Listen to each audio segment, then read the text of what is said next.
Hello, everybody, and welcome to the Afternoon Tune. I am your host, Josh, and with me here we got a person that's about to be interviewed, Dasia Leonard. How you doing, Dasia? Doing good. How are you guys? Good, good. And Nick, who's usually with me, he'll be here soon. He just had a incident with his dog. He's helping his dog out right now and everything like that. But he'll be on pretty soon because we're going to be doing reviews for Doom Patrol. We're going to be doing reviews for Star Wars Visions, and we're also going to be doing reviews for Rick and Morty season 5. So he'll be on pretty soon. But in the meantime, we've been talking about. I've been talking about this interview for a few days now. Promoting it. And I've been trying to get her on. There's been some scheduling issues and just that some of the issues on my part. I've been trying to get Dasia on for a while now. So finally, she is here. And she's an author. She has a book. What is the title of your book, Dasia? So it's called 4 Years an Island Girl, and it is I don't know if you want me to go a little farther into it, but it is a art book for my webcomic. Okay. So yeah, just tell people about yourself. Just who you are, what you do, everything like that. So hi, I am Dasia. I go by many names online. Dasia Doodles, Pakara, Pokeball 26, but we don't talk about that one. Okay. And I am an artist. I actually do graphic design as my like day job. And then I also do like t-shirt designs and stuff like that. And I've been drawing for a really long time, but one of my longest running projects is a Pokemon webcomic called Leftovers, which I started in 2015-ish. So it's been going for about 6 years. And that's what my book is based around. It's called 4 Years an Island Girl because I talk about the 4 years of the production time that it took for me to make like a certain set of chapters in my comic. So, Okay. Yes, and I really kind of love the artwork of your channel a lot. The artwork of your book is very, very nice. And you said I was looking through it, and then you said some of the inspirations you listed were things like The Lion King and Gattaca. yeah. Okay, so you So just you want to they talk a were little bit, yeah, about your inspirations and everything like that. Oh yeah, so well the Lion King and the Gattaca portion was specifically I was doing color tests. So I started leftovers when I was in college. It was in sophomore year of college. And because I'm an art major, a lot of our homework dealt with like doing color tests. And then I also had my like regular STEM classes. So I had like I think it was psychology or some kind of like mental sciences or something like that. And we had to watch Gattaca. And I was like, all right, if you're gonna make me watch Gattaca for an assignment, I'm gonna also draw at the same time because I could be doing so many different other things right now. So I ended up doing a color test, an atmosphere color test, using Gattaca. And then I also did another one using Lion King because like who doesn't want to rewatch The Lion King, right? And it's a lot of really nice colors in those movie, in that movie. If you go back and look at it, just overall inspiration wise, I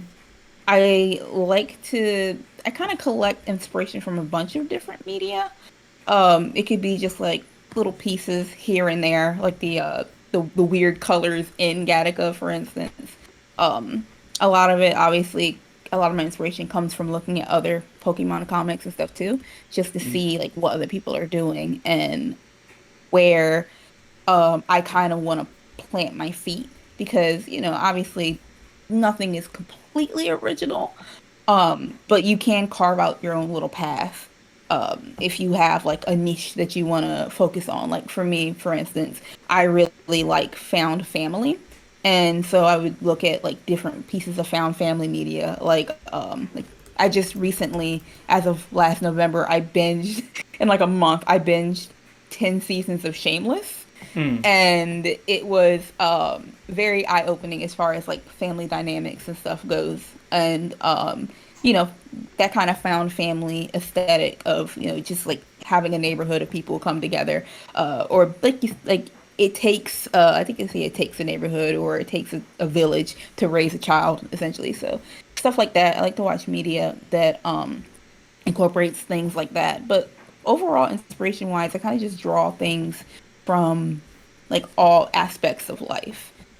Um, there's this not a quote, but there's a word called sonder, which means to it's the realization that everyone has as vivid and complex of a life as you, Mm, and it's like you're not the main character and everybody's the side characters. Everyone is their own main character essentially. So I like came across that before I started writing leftovers, and it's been a huge inspiration as far as drawing things from other different people, drawing inspirations from other different people, and just whatever somebody else is going through. Just because it's not what I'm going through doesn't mean it's not interesting. Like it is a whole side plot in their life, or you know, it's they could be going through their character arc in their life. So I'd mm. say outside of other pieces of media, also just drawing inspiration from life in general is a big one for me. Yeah, and when I'm putting up your comic here on the stream, and yeah, very Pokemon type inspired stuff. Like this character Sammy, very much looks like a Pokemon here, which is Oh very nice. yeah, they are actual Pokemon. Oh, they're actual. Okay, so they are actual Pokemon. Mhm. Okay, and then the way you draw people is very much like the like characters you would see in the Pokemon anime and things like that. And here you talk about with the character Asande. You talk about like still trying to draw yourself and to be able to really draw yourself and everything like that.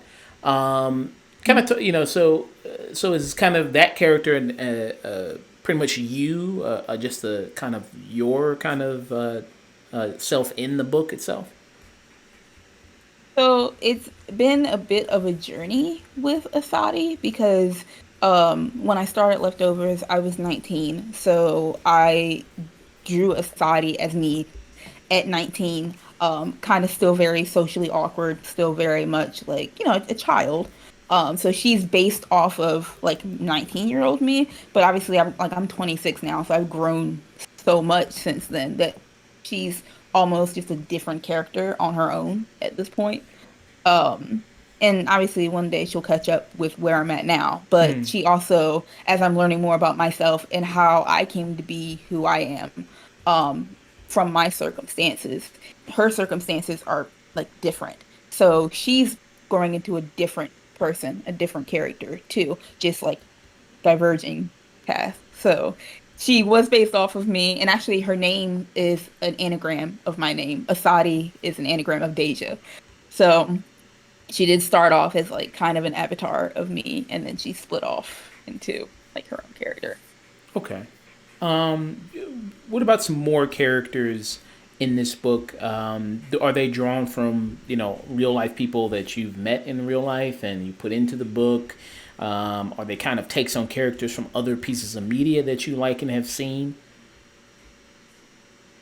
Yes. So this book is all about this book is all about like the different real world inspirations and stuff that and circumstances throughout that 4 years of being an island girl that kind of inspired me to make certain aspects of leftovers. One thing I can think of right off the bat, and I don't know if you like have this ready or if you read about them, but it's a group called the Trainer Troupe, and they're like a bunch of kids. It's like 4 10-year-olds, and then they have their older chaperone named Miss Gidget.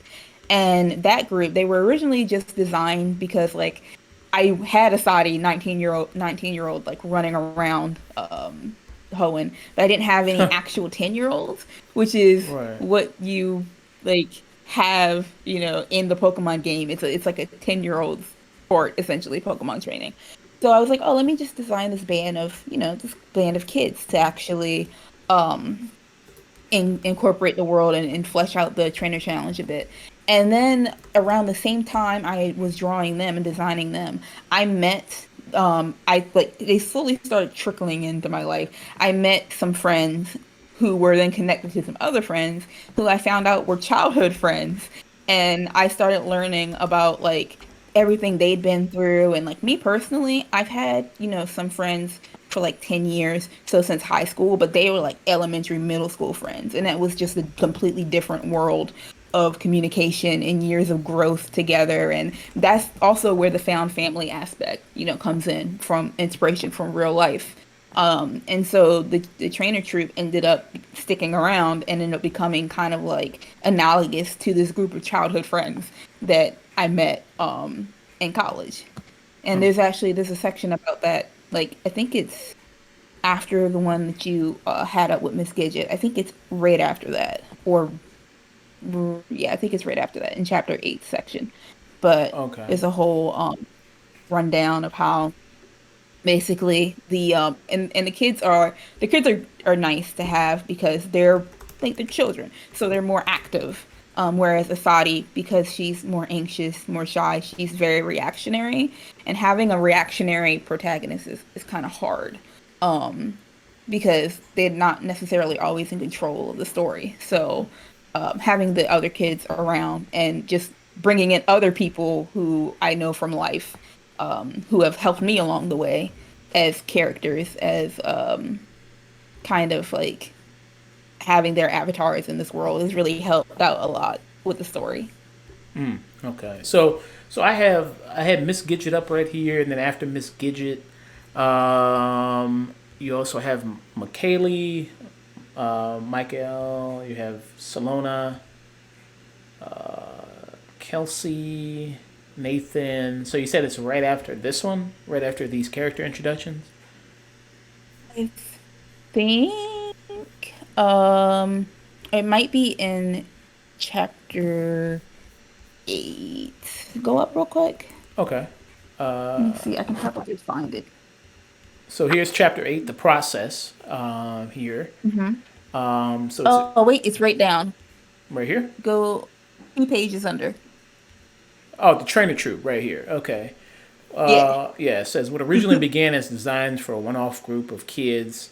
Sunday meets a on Dewford, which is actually one of the best tales of side turn mains in the comics so far. You see, in my time at college, I made some incredible friends, but as somebody whose upbringing made them prone to isolation and harboring their feelings as not to inconvenience others, nothing was more refreshing to the soul than being unexpectedly adopted into a large group. I later found out and had friends since early childhood. So when you were kind of doing this book, so who were you mainly? Who was your main target? Was it kids with specific type of issues that you kind of went through? You said in your life of isolation, of kind of being socially awkward. Is kind of that your really target demographic particularly? So with this book, so because this book is just like an art book, it was mostly just me because I made it for the 6th anniversary of my comic. So I was like, oh, I always love keeping logs of everything, and I always love like journaling and keeping track of, how I'm progressing as a person or how my work is evolving and stuff like that. So I literally just made myself a book as like oh, I also didn't mention that the anniversary of Leftovers falls on my birthday too, Okay. because I did the first chapter as a birthday present to myself. So this book was a 6th anniversary/26th birthday present for myself. As for the series itself, it's also for myself. I think it's important to like obviously you're writing for an audience as you get going, but when you first start out, you definitely have to be your number one fan. And so when I started writing Leftovers, I was like, okay, what have I seen? Like what do I want to see incorporated in the Pokemon world that I like that I would like to see, but that I haven't seen done yet. Now, a lot of the times when you have like Pokemon fan comics, it's a specific branch of Pokemon comics called Nuzlocke, which is a lot of people might recognize as like a game type, but people take those Nuzlocke game runs and then they turn them into comics. And so a lot of them get really dark or, just bring a lot more realism into the Pokemon world. So for me, it was like, all right, what do I want to do like in addition to that? And and this is what the book is about too, is that as I was developing Leftovers, I was also learning about my mental health and going through the book ends with me going into therapy because it's not like the whole 6 years, it's just 4 years. But the book ends with me going into therapy for the first time. So it's a lot of learning about myself, and I wanted to kind of put that into um put that into a story, put that on the forefront. Because Asadi, I don't think of her as like a main character. I think of her as just another person in the world, and she is just going through the motions and trying to learn more about herself and maturing. And then through her maturing is when we learn more about like the world building and everything else. So I really wanted to kind of made this I also made this comic as an improvement project because it's easy to say like, oh, I want to improve my art. But for me personally, if I don't have a vehicle for improving my art, then it's hard to like sit down and just like draw 10 heads every day. Draw, Right. 15 hands every day. And you When did you all do a the comic, you improve so fast. you did all the art yourself, the sketching and the coloring and everything. Yeah, I do everything myself. It's a completely 100% me project. Wow. I write, I sketch, I color, ink everything. Wow. That's Um, impressive. and it's just fun to like find different ways to improve the process too. Like recently, I just started working on my iPad, so it's like cool because I can sit on my couch now, and work on pages. I'll be going on vacation next week, so I can take my iPad with me and start sketching out new chapters, or thumbnailing, new chapters, which is exciting.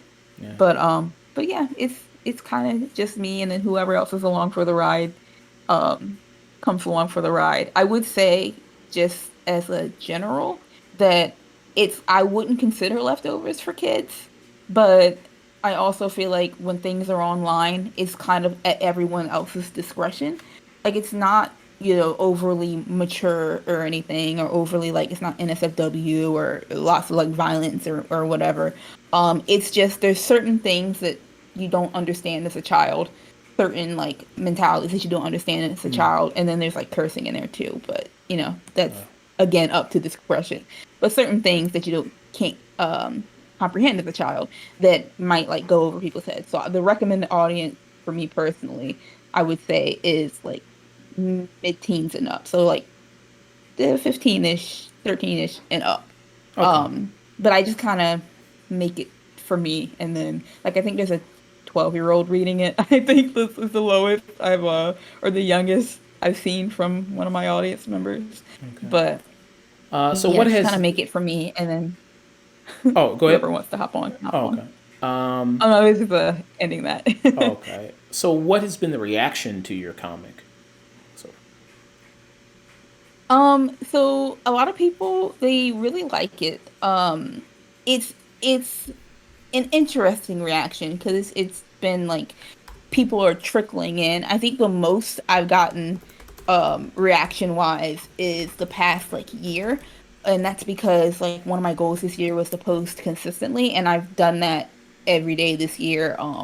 Every Tuesday I posted a page consistently, and a lot of stuff is going down too. So I'm getting more readers, more people who have like seen it, but like now want to hop in. The general consensus is something that I'm like, it actually kind of it's funny for me because everybody's like, "Oh my God, your comic is so wholesome. It's so like sweet, it's like cute." And me on the back end knowing everything that happens in the future, I'm just like, "Yeah, we are in that stage, aren't we?" Because you know all the plot points and the crazy stuff that's about to pop off.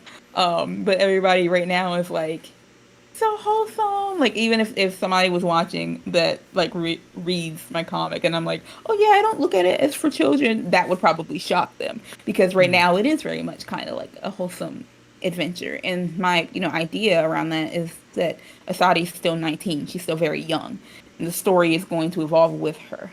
Um, so it'll get more mature as she gets more mature. But overall, general audience, the people that do comment and stuff, they're pretty open, receptive. I haven't had any like negative interactions or and I might just not be big enough, but I haven't had any negative interactions or anything. So Okay. And it's been performing pretty well, selling pretty well, pretty much so far. I've been seeing because I asked where I could get it and I couldn't even get a hard copy of it, pretty much. So a lot of people are getting that. Well, yeah, the art book is selling pretty well, but it kind of operates in a like a legal gray area because the Pokemon comic. So I can't sell the actual comic. Oh, okay. But the art book, when I sell the art book, it literally is just like it's $25 for a hard copy, but I'm doing it through Mixam, and so whenever people pay me the $25, it literally just covers the production fee, and then like with the past round, I had to come out of pocket for delivery sometimes. So I don't make any profit off of the books, and that's also why like nobody can get them right now is because I have to put them into production. I have to open up a production run Okay. and get orders and then order them and then ship them out myself. So I'm Okay. hoping to open up another production run here soon because I feel like more people are going to want them this time around. Yeah, I think I'd definitely get one for sure. Pay that price, and you would probably put it up on something like what Amazon, if you did. No, it would definitely be like more of a private thing. I'm working on this time having like a Google form. So I don't have to like depend on people messaging me and being like, "What's your address? What's, et cetera, et cetera." Because it was very personal last time where I had to reach out or I put the ad up on Facebook, Instagram, my DeviantArt, et cetera, et cetera. And people would message me and then I'd be like, "Okay, like just so we don't message too much and it like gets lost. Like I'll let you know when they're done and they get to me and then you can give me your address. But with a Google form, I can just have all that in one place so I don't have to worry about it getting lost. So I'm trying to make it a little more like if I could do like a storefront, that would be cool too. But I think we're trickling in. Maybe for the next book, whenever that anniversary book comes out, we'll Okay. have a more of a setup. But And you being an artist and everything like that, so do you do commissions? Do you do like a kind of other art outside of just working on your own projects? yeah, I do commissions. I have actually a thing called a really popular type of commission. It's called Build a Ref, where one day I was like, "Oh, I want to do like character reference sheets." But I don't know because you look at character reference sheets like commissioned by other people and everybody has kind of a different type of character reference sheet. So I was like, I should just make a character reference sheet that has a bunch of different aspects of character reference sheets and then Oh, let people pick which ones they want. So like a full body turnaround or, a different like hairstyle or a different look for something or a head turn or something like that. So I just, let people pick and then I'll give them a character sheet that has their three elements on there. And then one of them you can do a color. So those are like more personal commissions. I also do like logo work commission wise. So I've had a couple people recently who have been like, "Yo, I'm starting this business. Can you help me with my logos?" So in the book, um, everything in the book was also done by me. So I've been delving a little bit into like publication work too, and setting up files. My day job, I mentioned it a bit in the beginning, but my day job, I have two day jobs. So one of them, I design T-shirts for so that's illustration, typography, stuff like that. I design T-shirts for college students, Greek life generally. And then my second job is a branding agency. So I do like social media posts and logos and help people, with their content libraries and stuff like that. okay, that's very good. Speaking of like you doing work for colleges and things like that, so did you go to school specifically in an art field and graduate in that, or was it something that you just mostly just kind of did on your own and pretty much just worked out as far as the sketching and everything like that? You didn't really need to go to college for that. Just speaking as far as people who are in that creative type field and they're maybe deciding whether or not they should do college and whether or not they should just kind of just do it by themselves, or learning some skills. So what's your kind of take on that, and what's your kind of experience with that?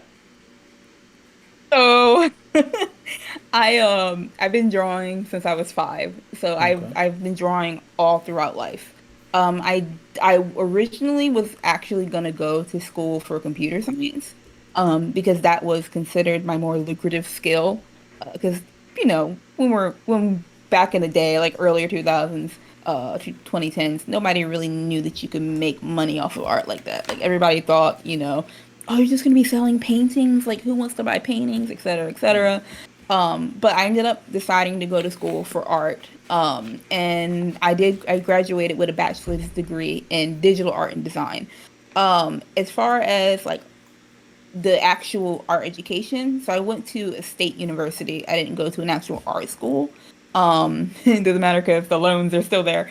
But I like because it was a state university, they didn't have much focus in the arts as far as like where they chose to put a lot of like time and money, et cetera, et cetera. Like we had a nice building and everything, but it was very much like they taught you how to do the fine art things. They taught you how to do, kind of baseline graphic design work. But they didn't really prepare you for what it's like to join any modern art uh, industries. So a lot of work I did, and it happened like right in freshman year. I was like, I'm not going to get a really good education here. So I have to learn by myself. Now, like somebody might look at that and be like, "Oh, why did you pay to go to college if you just taught yourself?" Because I did. I taught myself. That degree was just I basically was paying for a degree, but or a piece of paper at that point. But for me, it was the structure. Being able to just have a dedicated space, and then I did learn a couple of things along the way. Like there were two classes that I can think of, my painting class, and I want to say my like it was one typography class, I believe, where they just like I had really good teachers and they taught me things. But the two most important things I got out of college was a newfound discipline and art friends. Like Okay. I can't, undersell that. Like I can't, overstate that enough. Is like having a network. Is one thing to do it by yourself and like maybe do it online, but having a network of in real life art friends, even if it's just for those 4 years of college, it really does something to you. And I'm an introvert, and I was even more of an introvert back then. And then I kind of found other art friends that were also introverts. So it's not like we were going out, partying or going to art events and stuff like that. It was just the energy, like the synergy of being able to bounce ideas off of people, whether it's Right. like struggle or different comic and story ideas or like getting to meet other people's characters was interesting because I, come from an area where there wasn't really a whole lot of different artists in the area. It's a very small area I come from.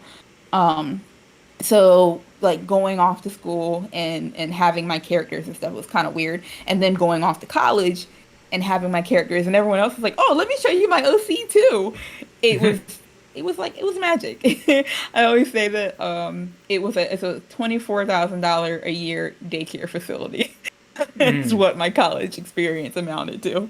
Um, as far as like the idea of do you go to college, do you not go to college? It's really up to you. It's up to your circumstances, what, type of art you want to do.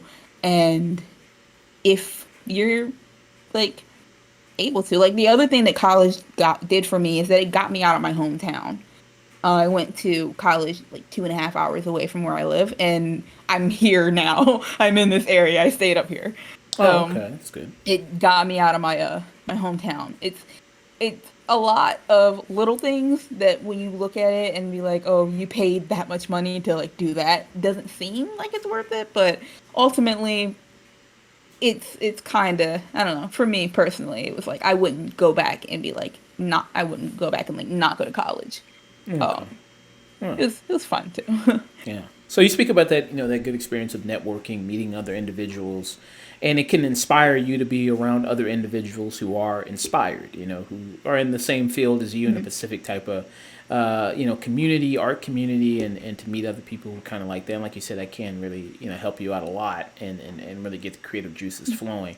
I see. So you got the art book right there, the hard copy there. You want to show that to the camera a little bit? Um, Yes. yeah, just show it off. So this is the hard copy of the book, and I'm very proud of it. I actually have two versions of it. I have the glossy cover with like 100-pound paper inside, which feels more actually like an art book. And then I have the first run, which is a matte cover on the ground in a box. But the first one, which is an art cover and has thinner pages, but it's still kind of like gratifying to just see your art in a book. Like here's some I examples of sketches and stuff for pages that I did and Yeah, everything. yeah. I can pull up. Um, You want me to show some sketches also, like in the form that you sent me? Put that on the stream. oh Okay, yeah, mm-hmm. I'm put up some of the sketches here. We'll show that too. So you talk about how great it feels to have your book out there, it's published, everything like that, kind of it like a physically in your hand. So Mhm. how cathartic is that feeling? To finally have that just your work all out there, and you can say you've been working on this for the comic, and then now you have this art book out for 6 years. I mean, how good does that feel? So the comic I'm still very new in, like we're still very early in, but it never stops being cathartic to just be able to like put your art out there and put your voice out there. And then when it comes to the book was like I don't even have words really to describe what it's like to have, especially in this format. Like Mixum, they did a really good job printing this, and it was cheap too. And you kind of always feel like if you want to treat yourself to something like that, it's going to be a lot of money, a lot of time. The art book is, technically speaking, to put together, it only took me 2 weeks, but it's got stuff from the past like 6 years in it. So it, really it's kind of and life experiences and everything. So really it's been kind of, building up.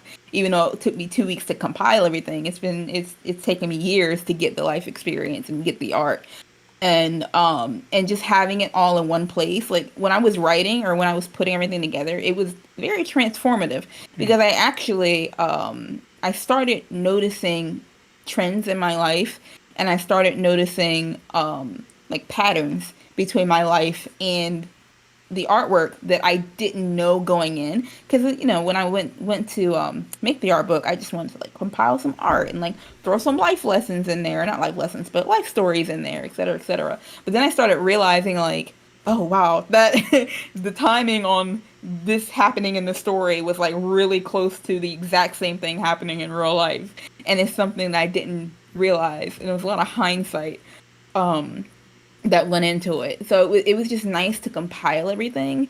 And even though the comic is still going, I really feel like I shut the door on a lot of those things that had been open. Like there's talks of everything in here. There's talks of, there's divorce, death, uh, roommate, like disagreements, moving. It's like it's a lot of different life things, like family traumas and stuff like that.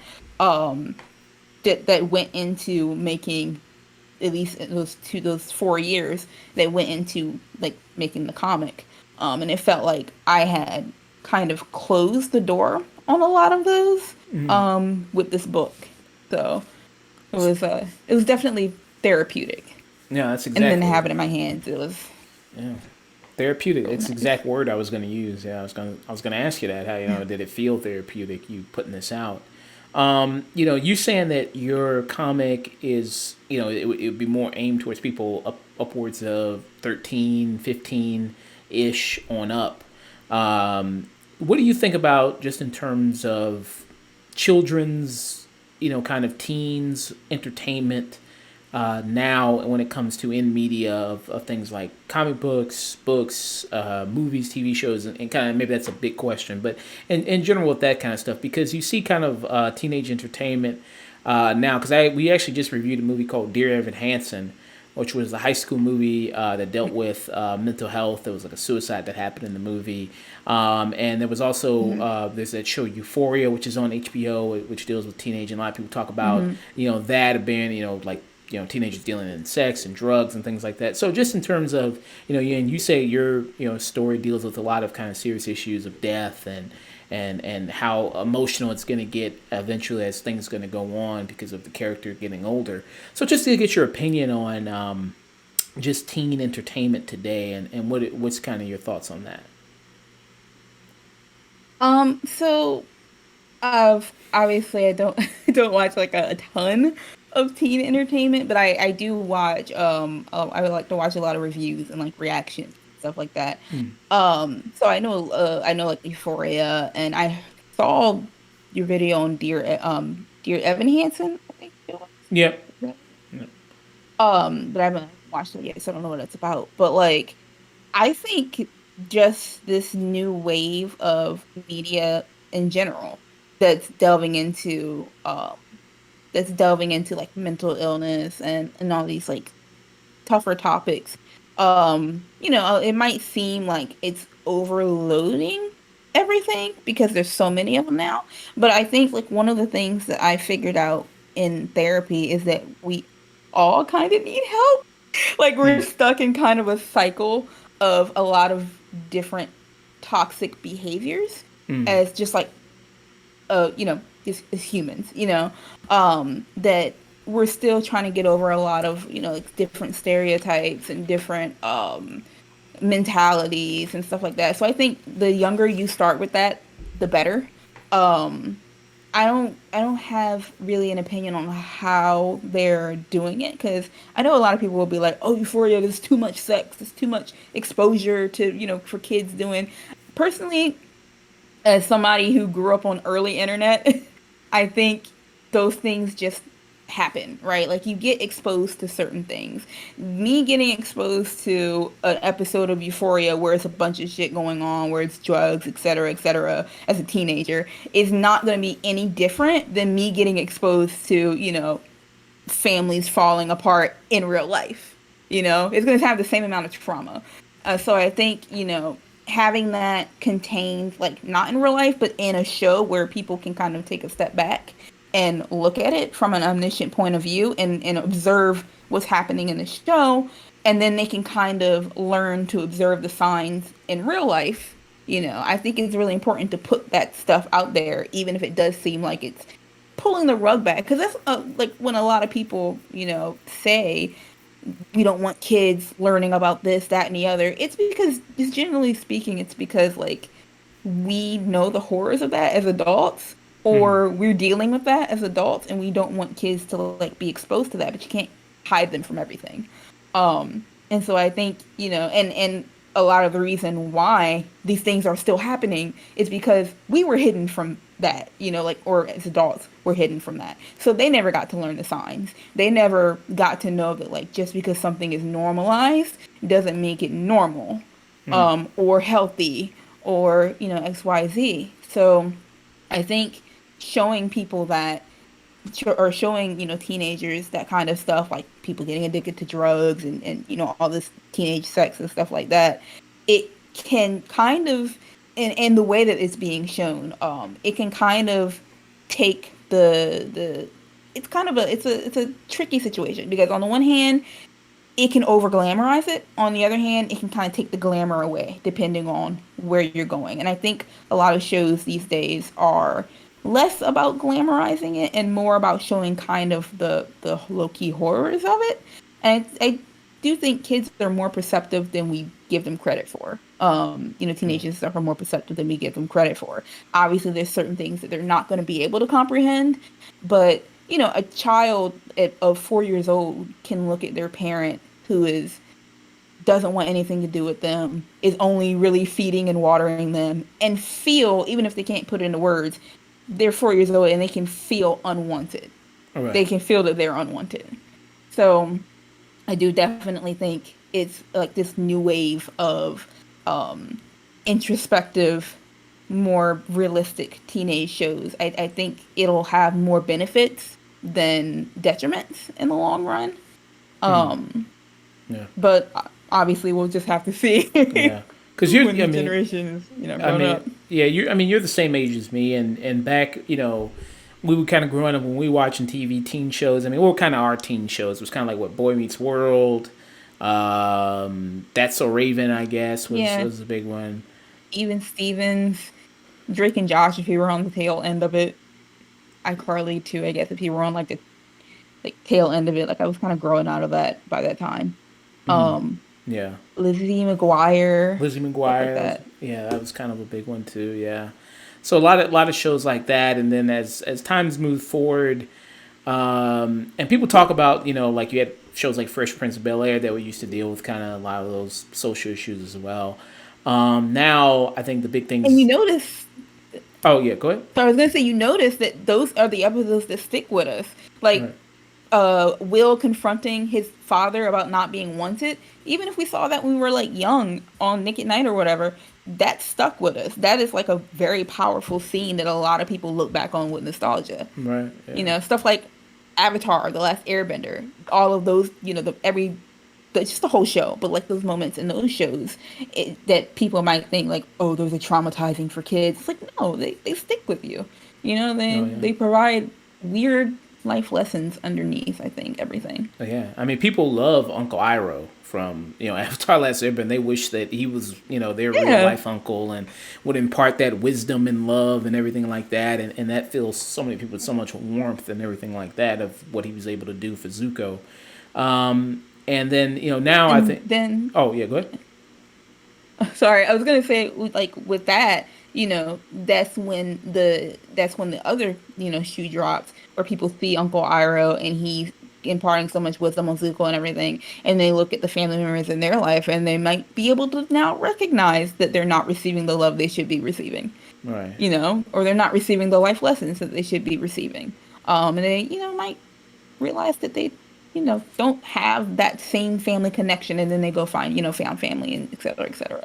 Yeah. But I do think, you know, stuff like, you know, Uncle Iroh is pretty eye-opening Yeah. for a lot of people. Things like that. And now, as things kind of going on, therapy's been more normalized. Like, before that was such a hush hush Hmm. thing if you went to therapy. Now everybody just says it proudly. Like, yeah, I go to therapy. Yeah, I checked in with my therapist. People tweet about it. They make jokes about it. Can't you believe what my therapist told me? You know what I mean? Everything like that. And that's a lot more shows now. More representation, LGBT people now. And teens, we were just talking about Euphoria. There's a trans character in that show. There's lesbian characters in that show, and things like that. There was a whole movie, Love, Simon, like that. That was about a gay Hmm. relationship. So that's kind of starting to come up more. And when you talked about kind of representation a little bit, and kind of your target audience and teens and everything like that. I mean, you being a black woman and having a black lead, who's also a woman in the lead in your comic and everything like that. How important was representation to you in doing this comic, and kind of do you feel like you had a big responsibility to make this character like as good as she is, or have this responsibility to make her very important? So I guess my answer maybe might shock you, but I don't necessarily care so much about representation in Leftovers as kind of a physical visual thing. Mm. I don't consider any characters like when I make, and I actually have a section about this in my book too, but when I design characters, I design them on, oh, okay, I haven't used that skin tone in a while. Oh, okay, I haven't used that, you know, shape in a while. I don't, you know, I'm not going into Leftovers like, oh, I need like black representation. Because we're in the world of Pokemon. It doesn't exist. Right. It could if you wanted it to, but it's just a lot less work for me to have to work to do that. And plus, like, why would you stick to the conventions of real life when you're working in a fantasy realm? Right. For me, it's much more important to give representation for mental health, you know, LGBT stuff too, although it hasn't come up as much yet. But like me personally, I'm, you know, technically speaking, I'm gender fluid. So it's like that kind of stuff will come up as time goes on. Just different. I'm more focused on like identities of like people as like at the heart of themselves, the souls of themselves, than like the way they look or you know like the and kind of like class stuff too. Like I really like playing around with just every walk, like different walks of life, but without being tied to like race and everything. Because I do feel like, and maybe this is a you know controversial topic. I do feel like sometimes we rely on race for representation too much. Mm. Just in the manner of you know like just because we have a black character out there now that is like representation. It's like, no, well, are they done well? Are they, the same like five types of black characters that we've seen? Are they doing anything new with them? Are they, and it goes so much more beyond that. And I do think people are focusing on that too, but it very much starts at, do you have people of color? Do you have, LGBT?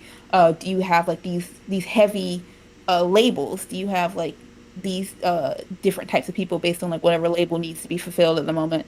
And then it like trickles down from there of, are they a cool character?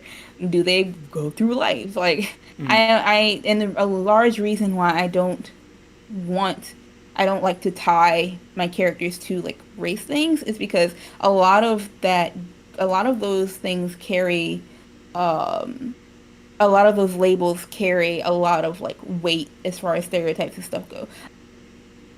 Asadi to be able to experience pain as a character without her being the struggling black woman. Mm. You know what I mean? Right. Yeah. So, so I'm just not even putting any of that in there. Like I have, Celeste. She is really into Pokemon. Her parents are researchers. I want her to be a child who's really excited about Pokemon Right. without being the Asian nerd because she's happy. She and Mikhail are the only two characters that I would, if somebody asked me like what's their nationalities, I could be like they're half Caucasian, half Asian. Because that's just how that's what I had in mind at the time. But everybody else is kind of like a color, like oh she's tan, she's brown, I don't Right. know. But I want her, to be able to be excited and to be, without the fear of feeling like I'm playing on a stereotype. And obviously, you do have to check your biases. You do have to check your stereotypes when you're making media and portraying a bunch of different characters and stuff like that. But that's for me is more on the back end of things because Mm. no one knows what my characters are. So nobody can come at me and be like, "Oh, well, you didn't do this character right." Like, nobody knows what they are, so I don't have the weight of having to, adhere to stuff like that. So. Yeah. It's because I was talking to another author that I interviewed just a couple weeks ago, Anthony Stokes. Interview is up on Mhm. YouTube, and he's an author. He has a comic out called Decay, and I talked with him. He's very someone who always has good critiques on black entertainment, black people in entertainment, and black representation, things like that, and representation in general, and kind of the feelings of that. Yeah, I mean sometimes just having a black character is not enough, and are they a good character first and foremost, I think is always important. Mhm. And yeah, it's cool to also have black characters, but are they good characters? And I think that you see a lot of that. I mean, people have those criticisms there.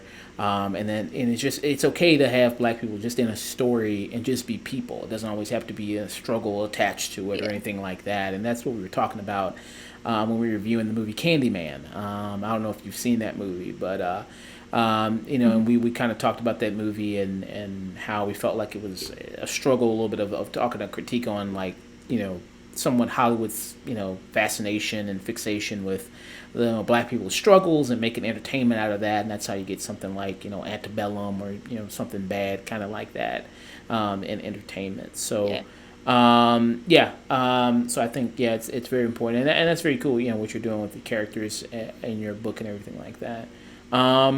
Is there anything else you want to say to the people at all? Anything you want people to know about your comic, your art book, anything else?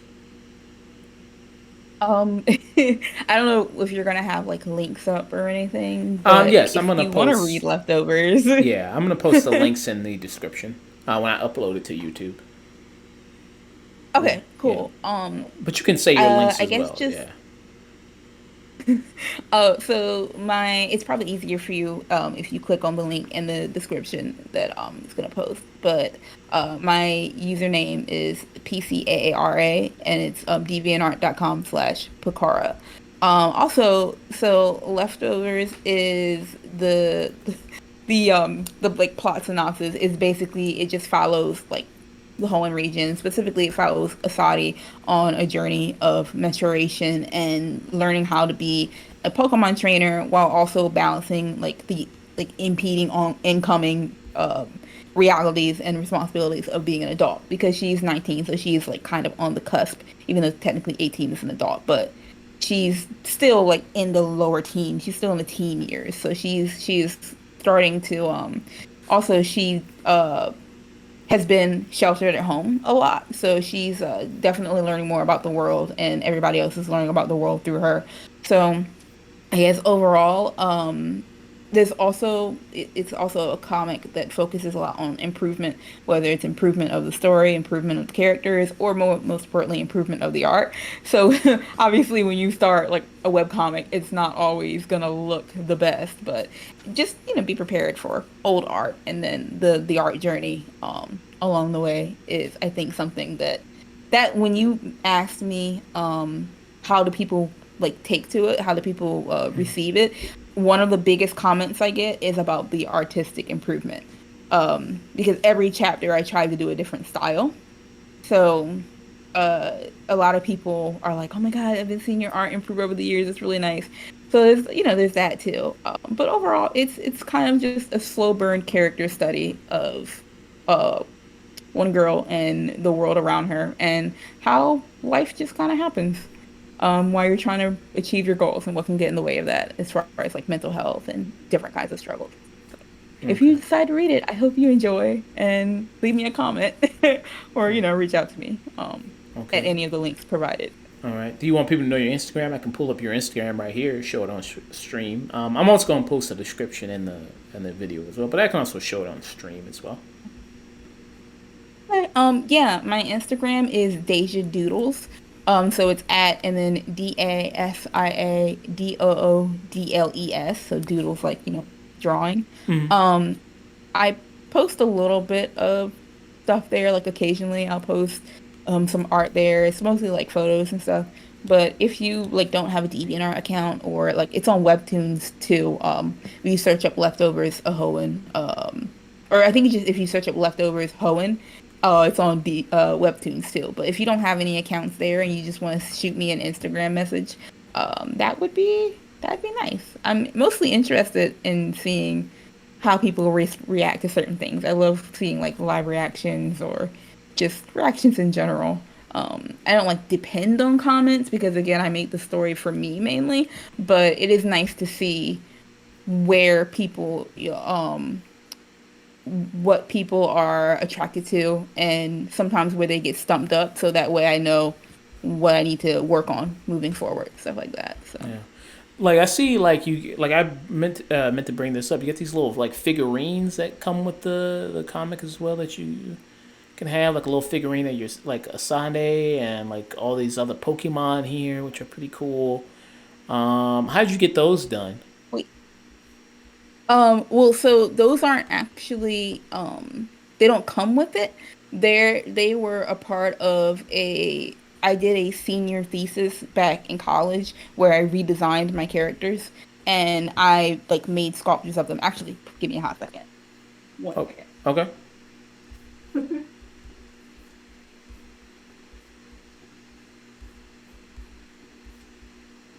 She's gonna get the Okay. little Here they are. figurines. Oh, okay. Nice. So I made them out of sculpting They look really nice. back in Okay. college. So you could see, because thank you also. My main idea was that when I was redesigning the characters and I made a little, like a portfolio booklet so people could see the process of the redesign and everything. And you can see the full redesign in the book too. Also, I'll give you the Gumroad link in case people want to like pick up the PDF.